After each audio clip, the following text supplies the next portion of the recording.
अऊज़ु बिल्लाहि मिनश्शैतानिर्रजीम बिस्मिल्लाहिर्रहमानिर्रहीम रब्बि इश्रह ली सदरी व यस्सिर ली अमरी वहलुल उक़दतम मिन लिसानी यफ़क़हू क़ौली।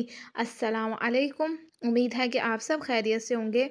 आज का हमारा दर्स जिन सूरतों में नमाजी का बदन और लिबास पाक होना ज़रूरी नहीं है। कह रहे हैं 3 सूरतों में जिनकी तफसील नीचे बयान की जा रही है। अगर नमाज़ पढ़ने वाले का बदन या लिबास नजिस भी हो तो इसकी नमाज सही है।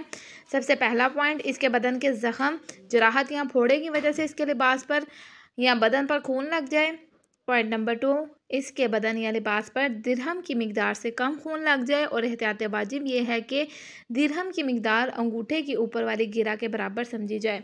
देखें, आपका हाथ का जो अंगूठा है ना, इसके ऊपर वाली जो गिरा है उसके मुताबिक अगर बराबर खून होगा तो आपका लिबास नजिस होता है। लेकिन अगर उसके बराबर खून नहीं है, मतलब कम कम कहीं कहीं पे लगा हुआ, तो फिर आपका लिबास या बदन जो है वो नजिस नहीं होता। ठीक है। इसके बाद कह रहे हैं वो नजिस बदन या लिबास के साथ नमाज पढ़ने पर मजबूर हो।